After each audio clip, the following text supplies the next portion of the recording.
Pioneer Knowledge Services welcomes you to the next Because You Need to Know.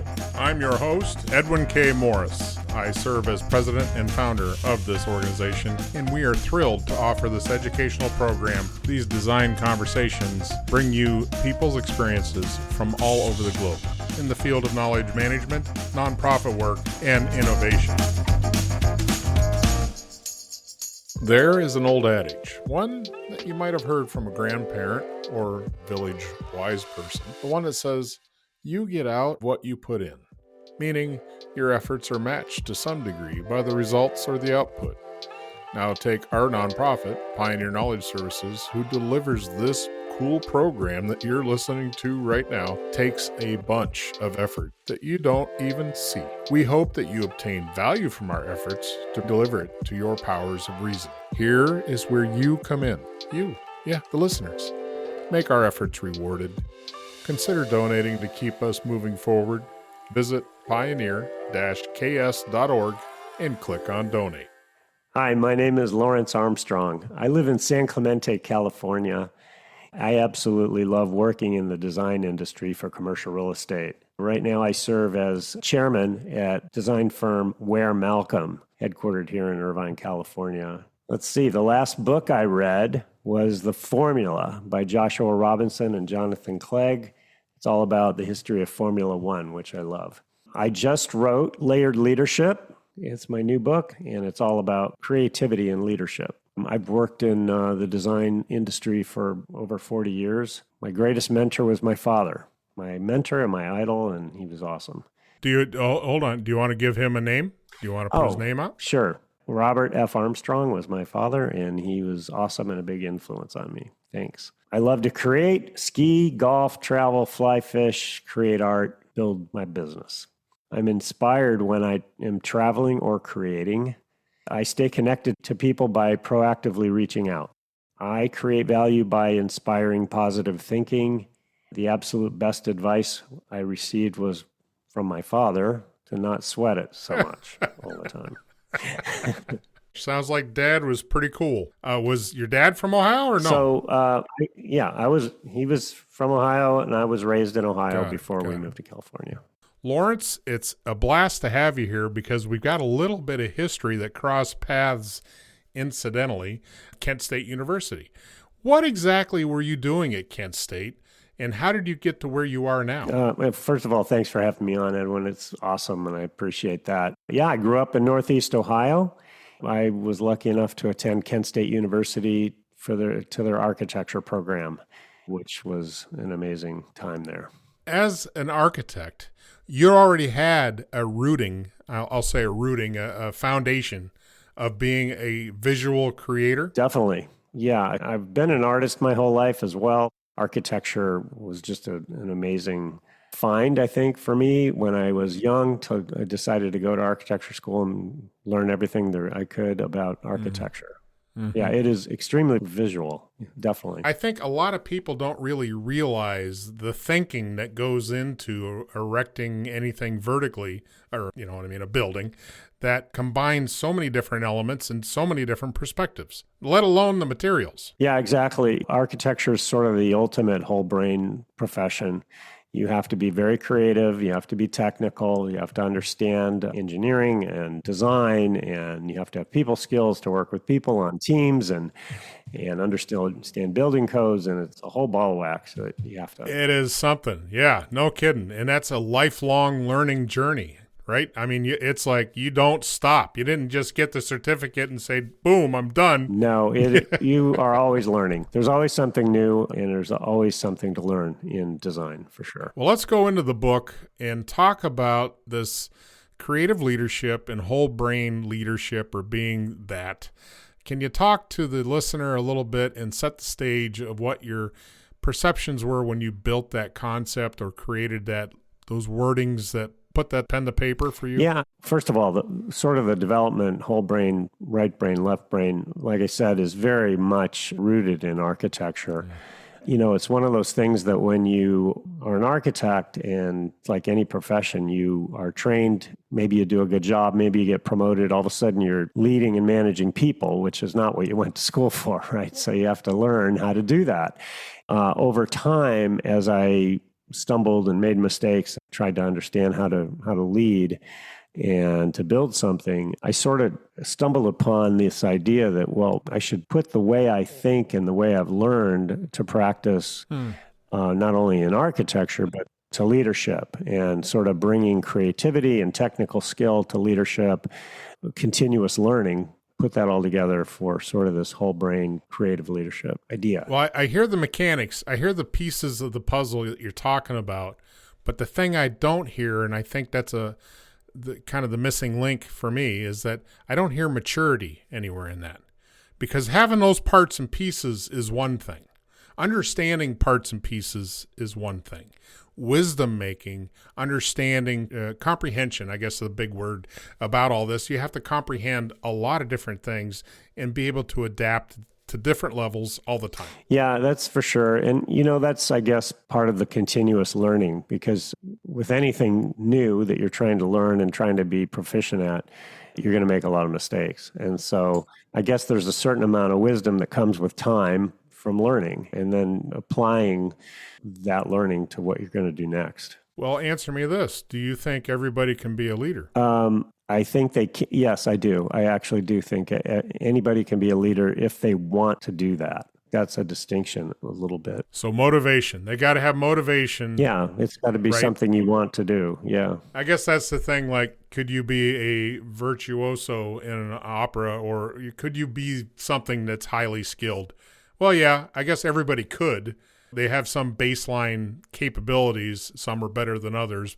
But motivation is the thing that really pushes someone to go beyond. Yeah, I mean, ambition is important if you are building something. It's sort of inherent. If you want to be a leader and you want to build something, there's a certain amount of ambition that needs to be present to be able to do that, or even so that you would want to do that. In your experience, what's your motivation? My motivation, well, I'll tell you what my motivation was that originally inspired me. I was given the opportunity to, first of all, work in a great company, but then I was given opportunities for leadership and ultimately to buy my company and take it over and run it. And it was an amazing opportunity that I was given at a pretty young age. From that, I was inspired to say, look, we can build this company into something awesome by giving as many people opportunities to grow in their career and help the company, just as I was given. Okay. The idea that I was given opportunities by our founders, Bill Ware and Bill Malcomb,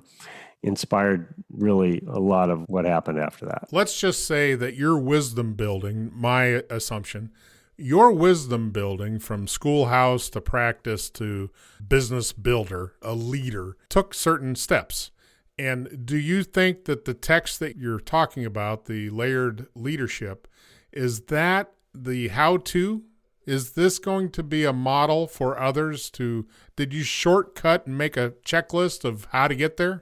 No, it's not really a checklist. No, I wouldn't try to do that. But I put in the book different inspirations that I had that I took from various sources and found a way to adapt to our strategy and our company to motivate our people. And so over time, it developed kind of a little at a time. And over time, I sort of synthesized all those together to end up with what we ended up with. Well, let's go with the model that you created. The listener, just think of Tinker Toys. If you're of the age to know what that is, that's what we're talking about. But he's created a visual model to help gather and gain deeper understanding. So please, Lawrence.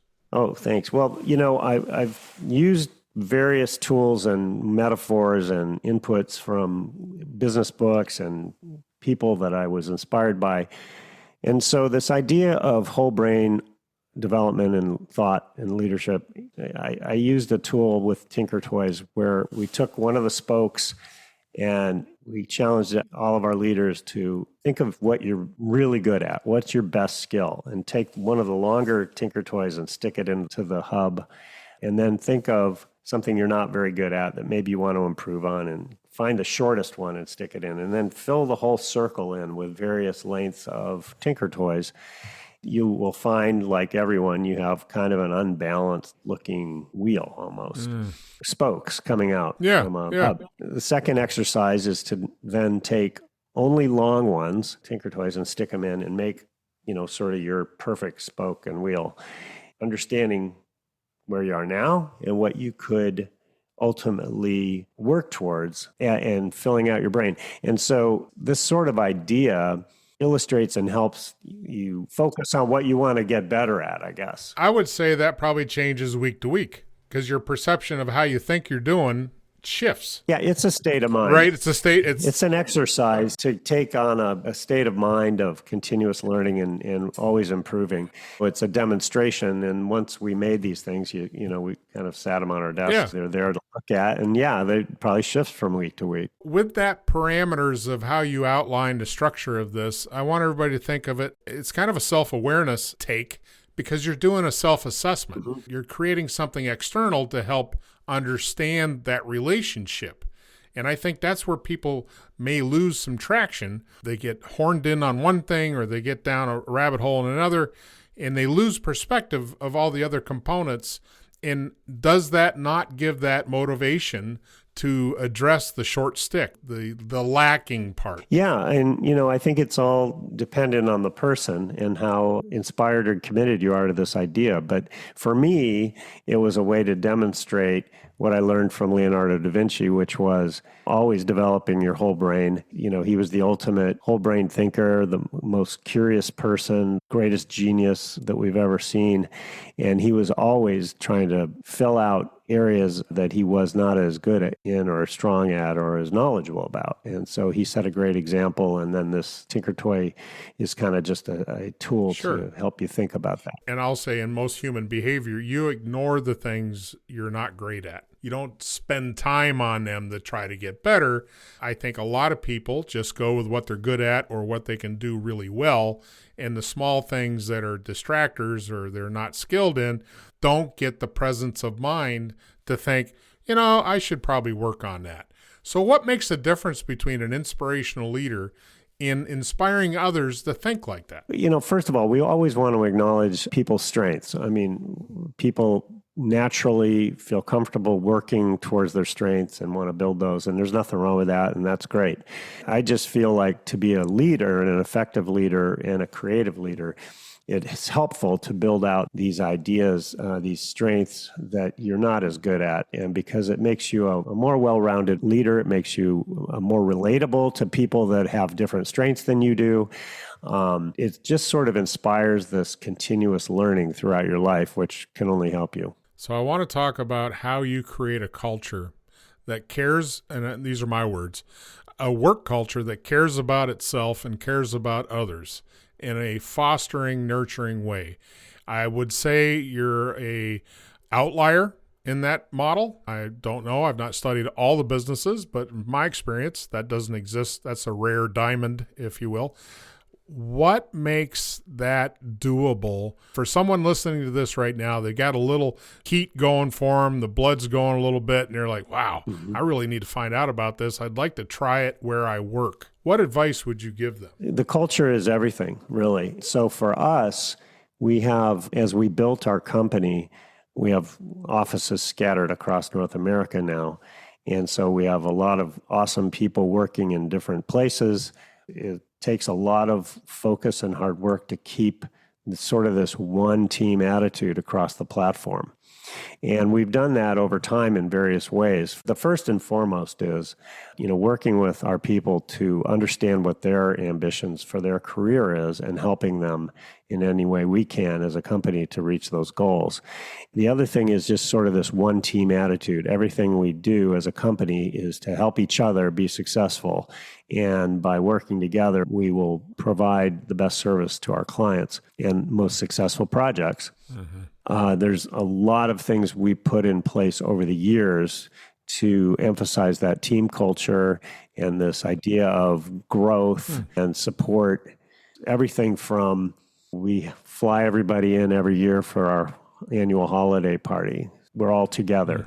We have business review meetings with every office every other month. I want to bring up one that we talked about earlier, which is the Leadership Academy. Yeah. Can you tell me about the Leadership Academy? Yes. And, this Leadership Academy idea was inspired by Jack Welch. He built a tremendous Leadership Academy at GE. And so we tried to apply this to our company. And so we have an extensive mentoring and coaching program at our company, but also leadership meetings 3 times a year where we bring everybody in, and it's more of a conference, a leadership conference. We work together on the strategy for the company, developing different skill sets, helping each other. So it's all a sort of a work together kind of an environment where we also align so that we're all headed the same direction with the same mission, and we understand what's going on in the industry.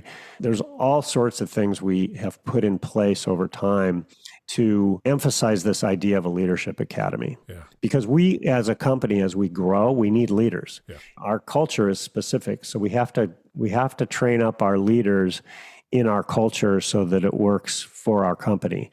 It's pretty specific, and we've developed it over a period of years. Everything you've just outlined gives me the environmental oxygen of the word trust. Everything you're talking about builds and enables contact, relationship, and trust relationship that I think is a key element. It's really a key element to success. Yeah, I think trust obviously is important to any relationship or anything you do, really. Empowerment is a big word that we use that you've heard, and we live by it at Ware Malcomb. We really want to empower our people so that they can grow in their careers. Delegation and empowerment is a big deal. We spend a lot of time with our leaders on, so that they are likewise inspiring their teammates. In my experience with the United States Army, leadership has its own set of, standards, expectations. It has its own set of expectations. As you go up in rank, you have more authority and more responsibility, but you also have a wider berth. You have a wider array of being in your decision zone. You can make decisions at certain ranks or elevations that you couldn't at lower elevations. So with rank, a bigger piece of the pie.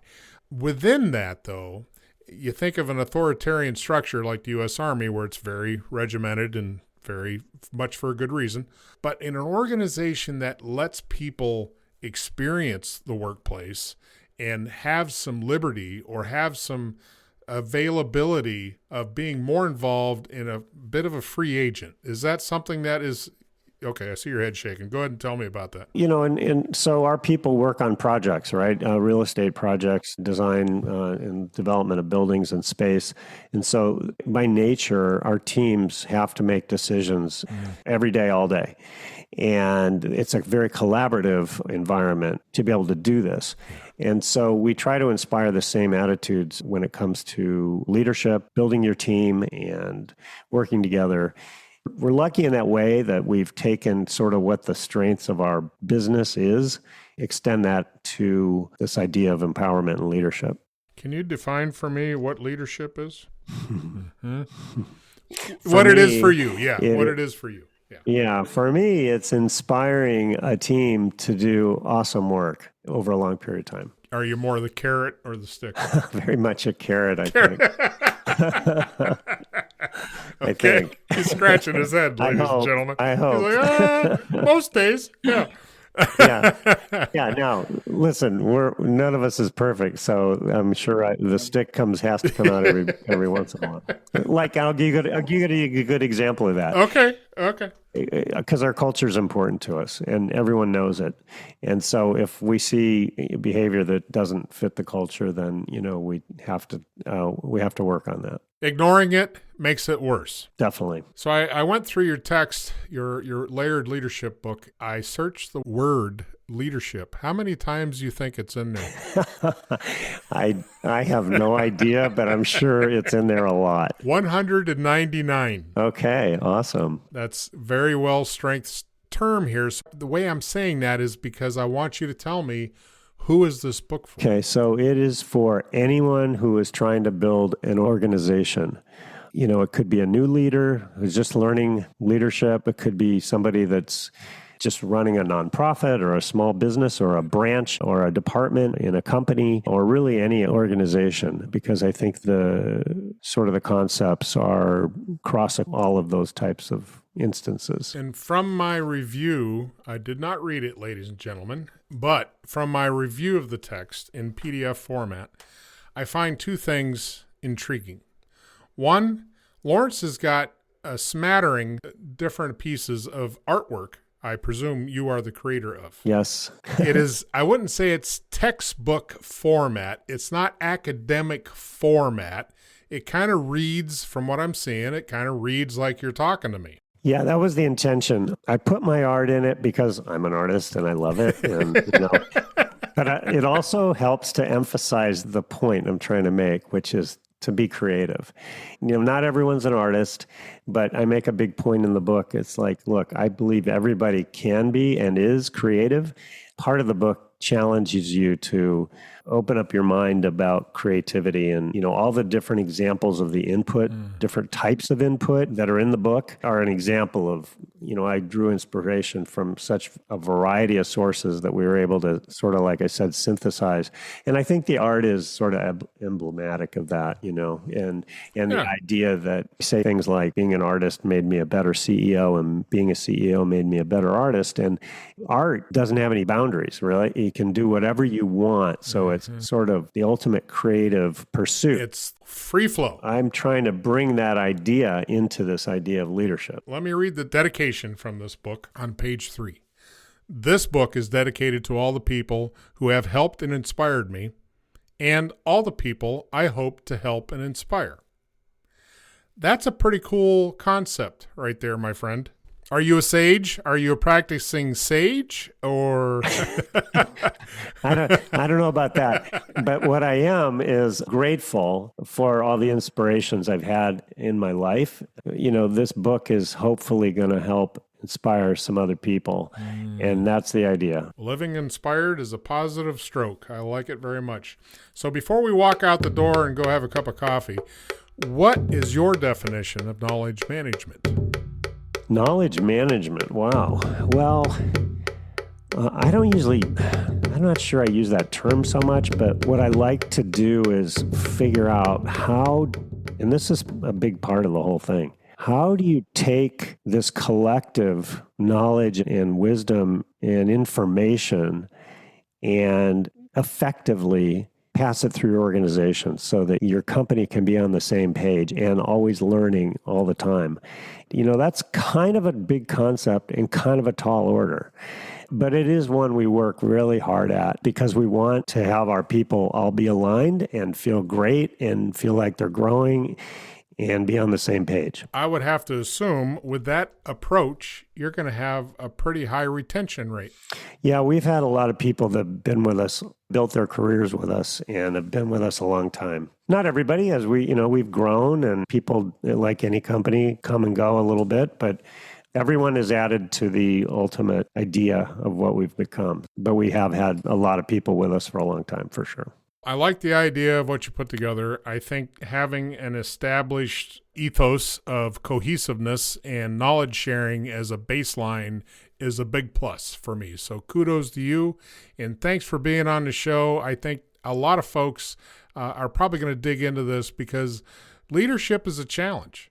I think most organizations don't foster growth in leadership as they probably should. They don't look at it as a resource option. It seems to be a cost thing for them. Oh, we got to send somebody to class. Oh, we got to send, do you? Do you really? No, you don't really. You can create something like you did. Yeah, it's an investment, and there's no better investment for sure.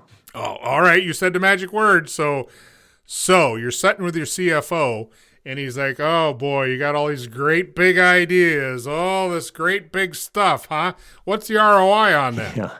A scoreboard, just look at the last 20 years of Ware Malcomb, and it's fairly obvious. So obviously, if you're just starting out, there's a little bit of faith that you have to try these things. But for us, which, we're a service business, your biggest asset is your people, and you want them to be awesome and love where they are. Fantastic. Any last words of wisdom that you would like to impart, maybe from Dad? Oh, gosh.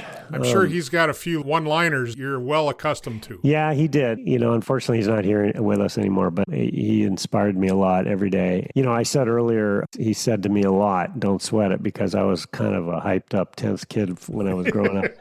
And so he calmed me down a lot, but he had a lot of faith in me, which it was very inspiring, and tried to pass that along. All right, my friend. Well, thanks for being here. Thanks for having me. It was awesome. Really appreciate it. I like the attitude. Keep it up.